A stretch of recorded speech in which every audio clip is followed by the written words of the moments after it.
Mga ka-adventure, handa na ba kayo sa isang di malilimutang karanasan? Samahan nyo kami sa isang epikong backdoor adventure mula sa Infanta, Pangasinan patungong Labrador, Pangasinan. Kasama ang walang katulad na Team Braveheart, muli naming susubukan ang aming katatagan at sama-samang harapin ang mga hamon ng kalikasan. Sa paglalakbay na ito, hindi lang ganda ng kalikasan ang aming nasaksihan, nasubok din ang aming teamwork at determinasyon. Kaya't samahan nyo kami sa aming backdoor adventure na puno ng excitement, hamon at tagumpay. Huwag kalimutang mag-subscribe at i-like ang video na ito para mas marami pang adventures kasama ang Team Braveheart.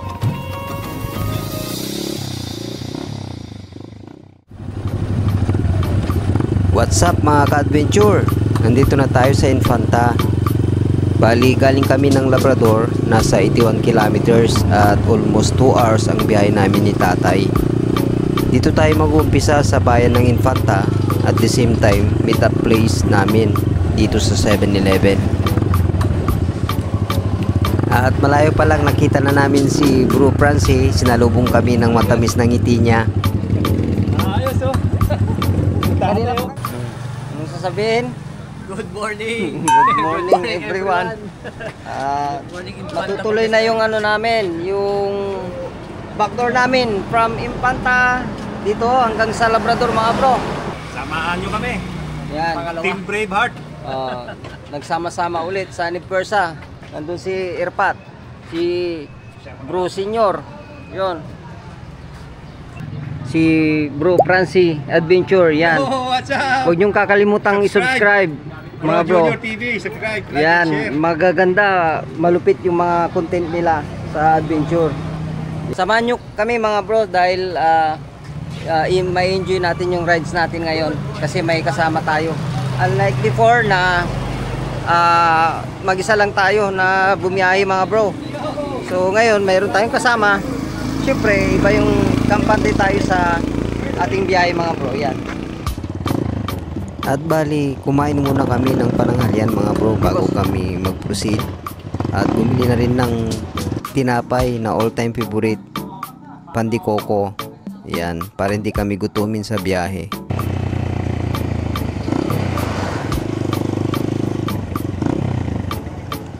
Yan, dito tayo mga bro sa part na to.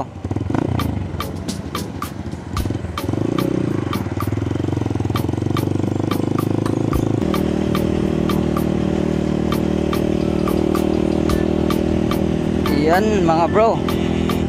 So tuloy na yung ano namin, backdoor namin. Ito ang backdoor namin from Infanta to Labrador. Opposite naman bro yung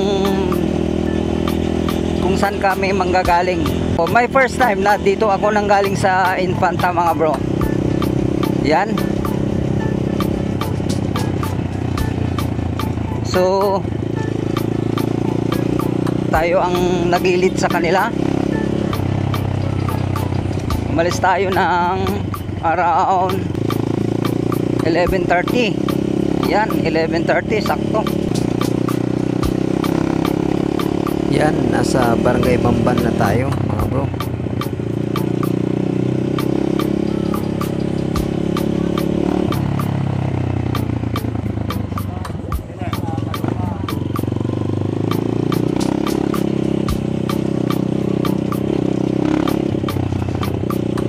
Yan, kung mapapansin nyo mga bro ay sementado at minsan ay rough road ang aming dinadaanan. At may mga putik, may bako-bako, lupak. Yan. Ganyan po yung itsura ng daan papunta dyan sa pupunta natin mga bro.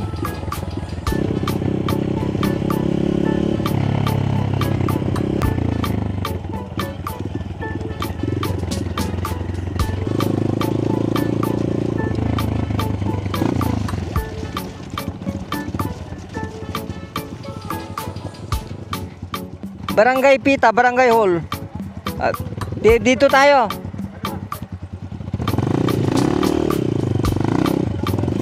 Sir, makatawid pa yung motor dyan? Kaya? Okay, thank you ha. Yan, ang ganda ng ngiti ni Kuya na ating napagtanungan mga bro. pansinin nyo itong nasa kaliwa natin na palay po yan mga bro, at ang ganda ng itsura ng palay nila. Malulusog kasi sagana sa tubig mga bro, maapaw nga sa daan yung tubig dahil sobra sa tubig.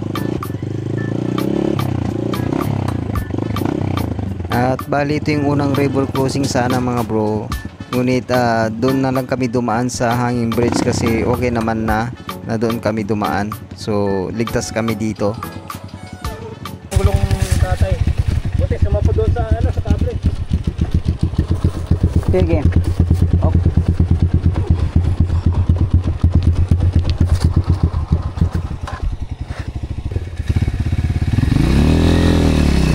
Parang ano din pala to. Oo. Sa Nicolas. Meron ding hanging bridge. Buti na lang bakal yung gitna. Akala ko kahoy.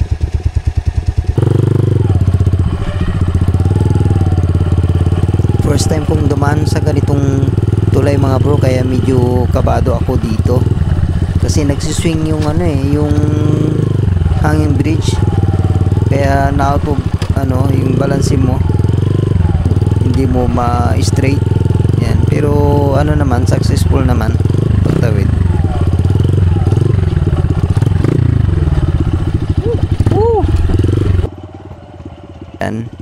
Yan mga bro, bali dito yung pangalawang river crossing sana dyan sa pakaliwa. Siguro malalim yan, kaya dito tayo sa kanan mga bro.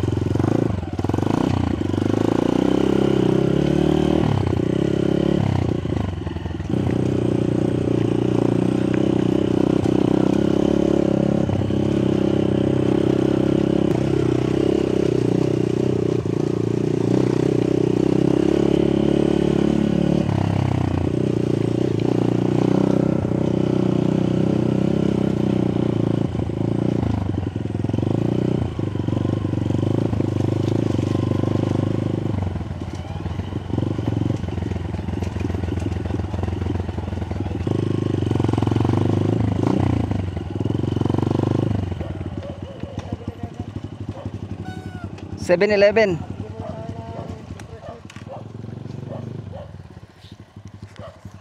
gawin, makikita nyo dito diyan sa crossing nito, pinaka-junction. Yan. Yan ang unang 7-Eleven na makikita natin dito.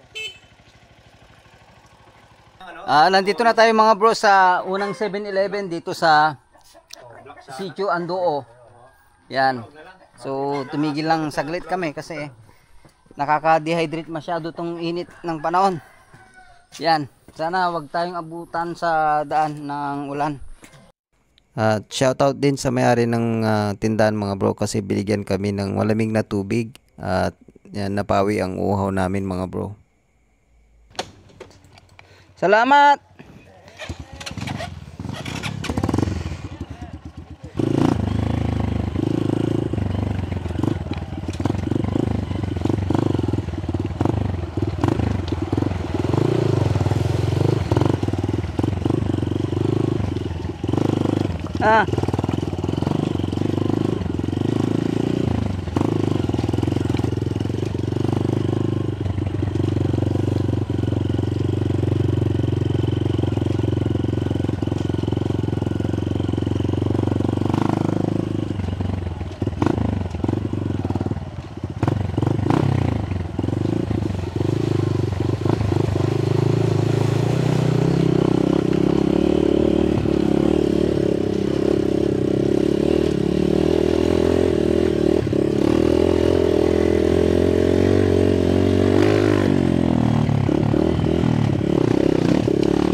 Yan, malapit na tayo. Isa sa itinerary rin namin mga bro ay pupunta kami sa Migulgul Falls. Yan, ipapasyal ko sila kasi last time na pumunta tayo dito ay sa summer pa yon. Kaya at the same time gusto ko rin makita kung gaano siya kaganda ngayong panahon na tag-ulan mga bro. Yan.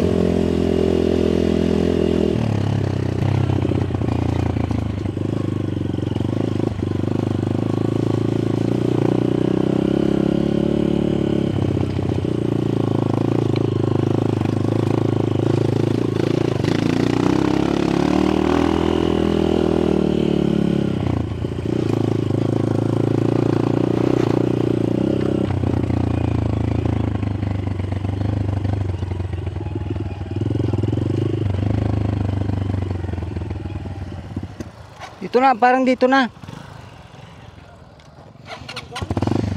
Oo. Doon. Tago natin doon. Doon, maluwag ba doon? Maluwag.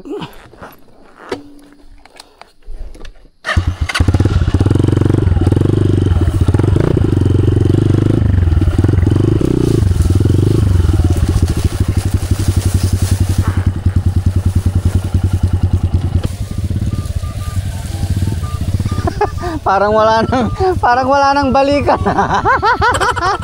Bro. Oh, sige.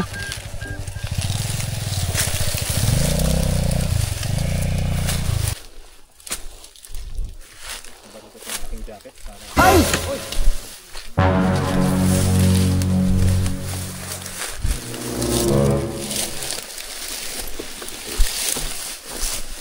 Pastoy naman, pastoy. Ha?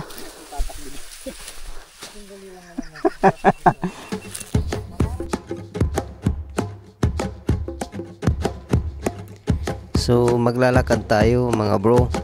Simula dun sa pinagparkan natin dyan sa taas ay maglalakad pa tayo pababa. Nasa around 20 to 30 minutes hanggang tayo ay makapunta doon sa waterfalls. Malapit na kami mga bro. Tinuloy pa namin yung Migulgul Falls mga bro para makita nila. Nung pumunta ko dito medyo ang tubig mahina na. Pero malakas pa rin sa tingin ko sa normal na ilog. Pero ngayon makikita nyo, grabe, solido. Ito yung mga tamang-tama pa na panahon na pagpunta. Okay, harap ko na lang. Yun nga lang, challenging yung pagpunta dito mga bro. Yan o, nasisilip nyo na. Wow, ganda. Tignan mo nga naman tong ganito.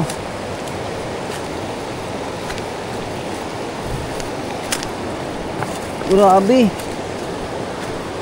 Woo! Solid. Tara. The best. Mga bro. Grabe. Tignan natin yung yung talagang falls mga bro.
Kami mamamaalam na mga bro. So, pauwi na kami.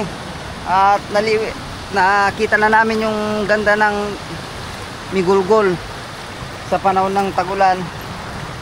Yan, lakas ng tubig.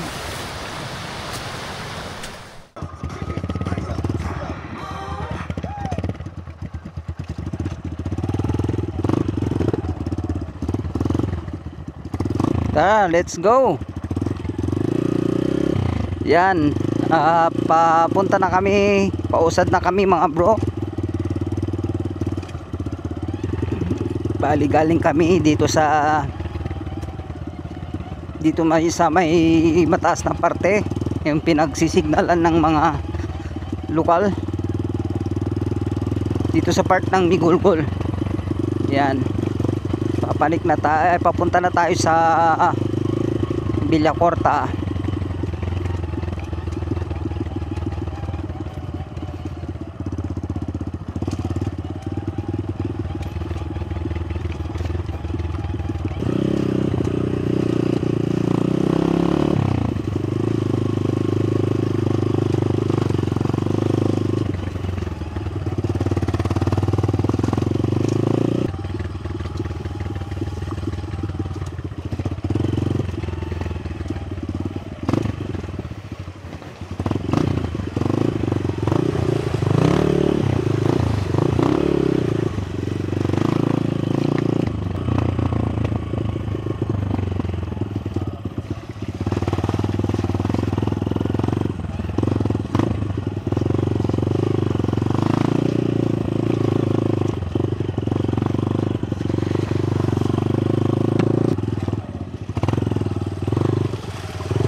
church.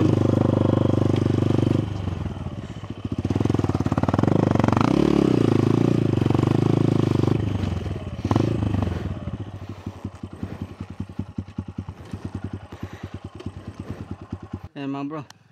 So dito tayo sa liblib pa rin na lugar. Nasaan tumigil? Sino? Si Francis. Nasa Sitio Tibay tayo. Sitio Tibay Villacorta, Mabini na po tayo mga bro. Yan.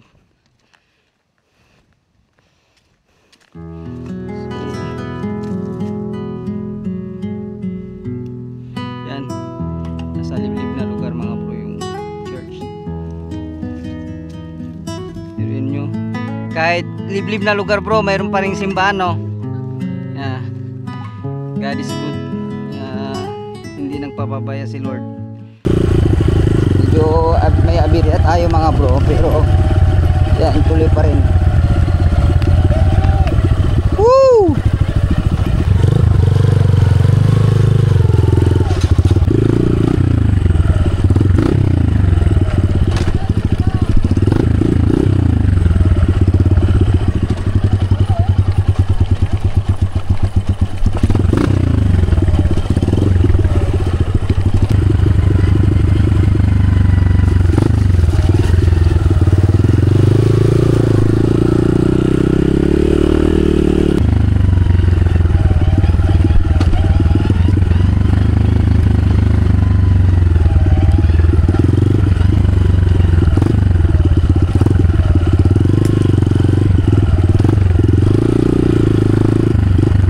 Yan, nandito na tayo sa integrated school mga bro.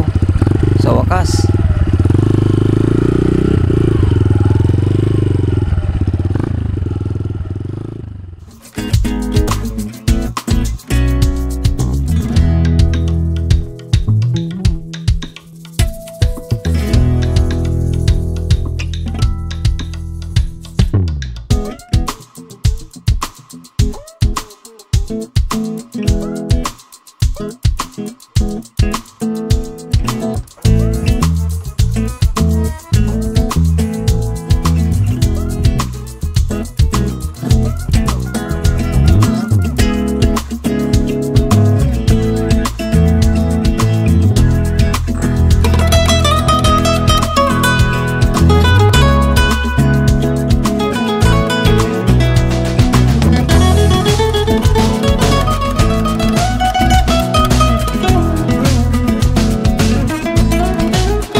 Tayo'y magpapatuloy sa biyahe natin mga bro.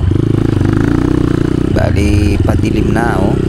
Ang oras na nasa past 5 nasa hapon mga bro. At mag-alas 6 na ito. Bali dadaan tayo dito sa bahay ni Brother Will. Kumustahin natin kung nandito siya.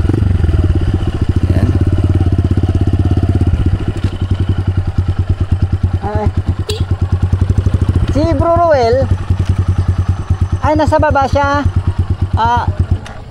Pakisabi po dumaan si GR kanyo. Oh, salamat ma'am. Oo. Sige po.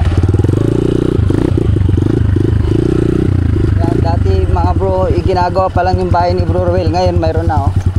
Nagawa na siya oh. Ayan.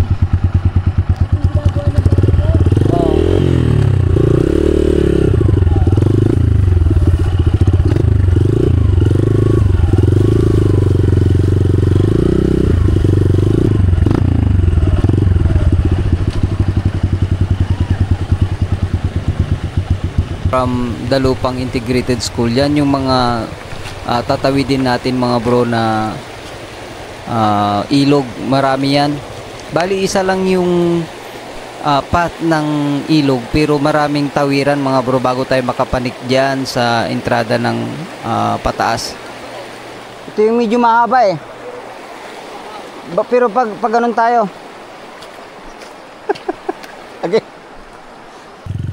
Yan, bali mapapanood nyo po itong full video na ito mga bro, ang tawid ilog o kaya river crossing. Ginawan ko ng sariling full video nito at panoorin nyo na lang mga bro ang episode na ito sa ating YouTube channel.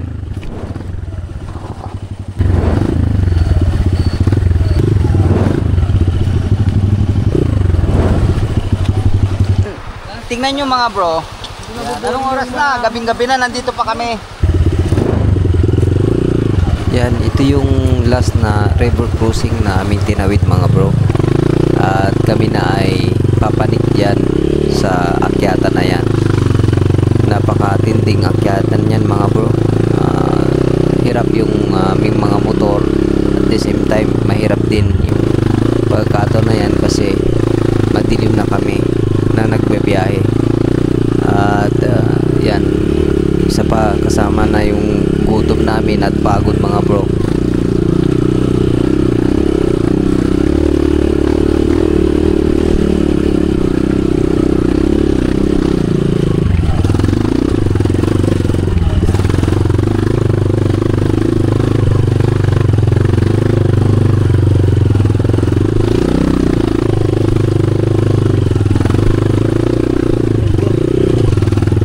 At sa pagkakataong ito mga bro, habang pumapanik ako ay inaalala ko din yung mga kasama ko mga bro, dahil hindi ganito kadali yung daan.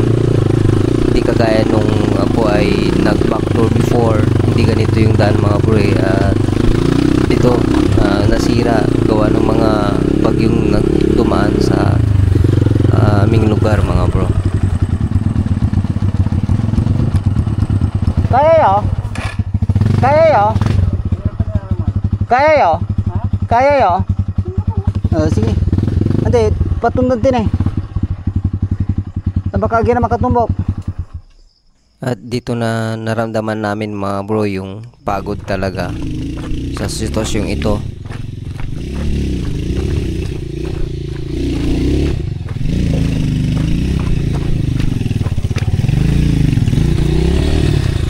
No. Bro, recovery! Recovery. Kasi ano, basta makapanik lang tayo. Ito lang yung part talaga. Ito na bro. Oo. Nakit nyo na yung ano, dulo? Hindi pa, inantay namin kayo kasi pero nagpapahinga lang kayo. Oo. Sige. Ayan, baka maubusan eh. Oo. Yan, bali nasa part kami talaga mga bro na matarik yung elevation na tinatahak namin. Yan, kung makikita nyo yung graph dyan na yan po, nandyan po kami sa part na yan mga bro, kaya hirap po kami. Pahinga muna kayo.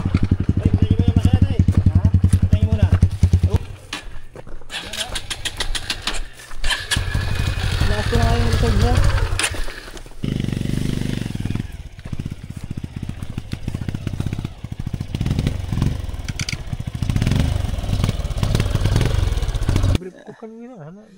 Yan mga bro, magandang gabi sa inyo. Yan. Patayin ko na to. So kailangan natin na magpahinga na. Wala eh. Nagdagan na lang mamaya.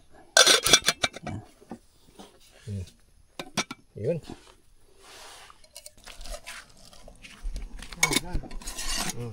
Ayan o. Oh, ayan o, si tatay.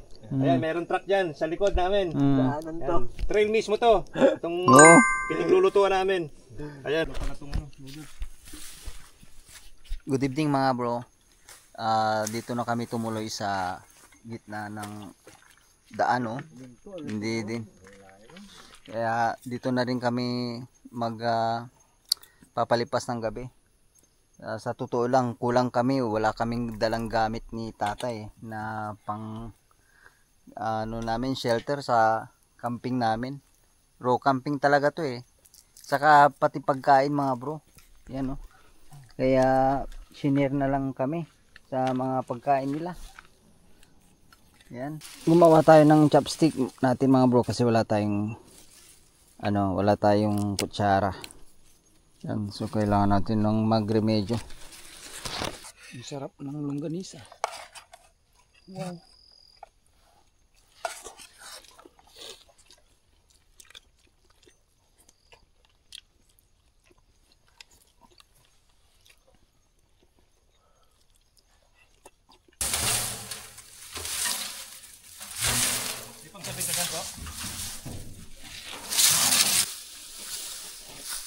Pang ano namin dyan sa sapin mga bro. Yan.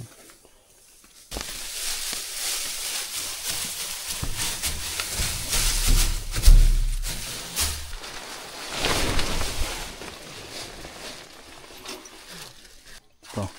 Ganito ang setup namin mga bro. Dito kami lahat. Good night mga bro. Bukas na ulit. Update namin kayo. Good morning, good morning. Yan, nakasurvive kami mga kapatid. Good morning. Yan.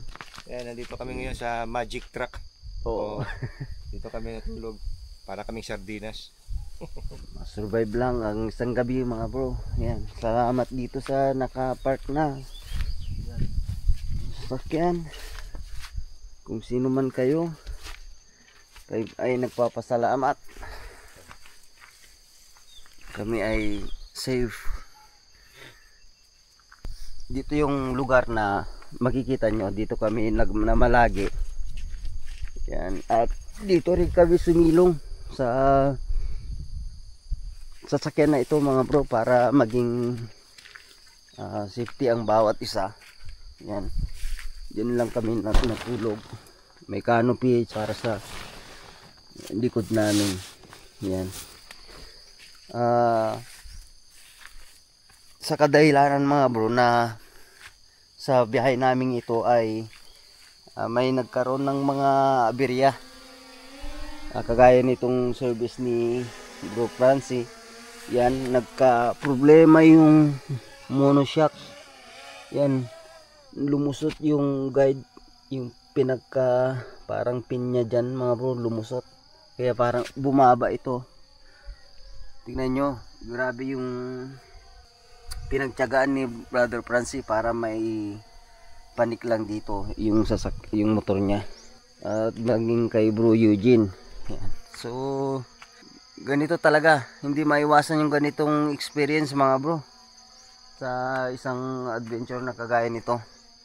At dapat maging handa ka rin kasi sa mga sitwasyon na ganito kailangan mo talaga mag-decide. Although kagabi ay plan naming makapanik doon sa High Peak para kami ay doon mag-camp mga bro. Pero wala talaga. Alas 9 na ng gabi kami na napatigil dito para kami ay mag-camp. So far okay naman. Salamat sa Diyos dahil nakasurvive kami. Kahit wala kaming gamit ni tatay mga bro. At pagkain, yan, shinare na lang yung kanilang mga dala-dala. Itong dalawang kasama namin. Yan. So, salamat sa Diyos dahil nakasurvive kami mga bro.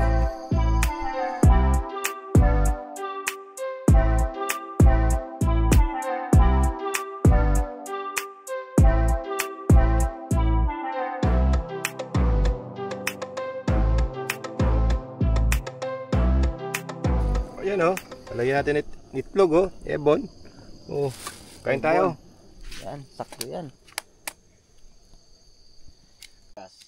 Kain tayo mga bro.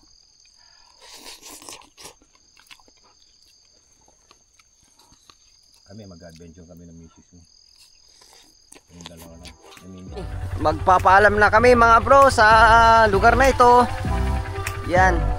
Hindi ko sukat akalain na makakabalik pala kami dito. Dito kami mamalagi ng isang gabi mga bro. Yan. Sige.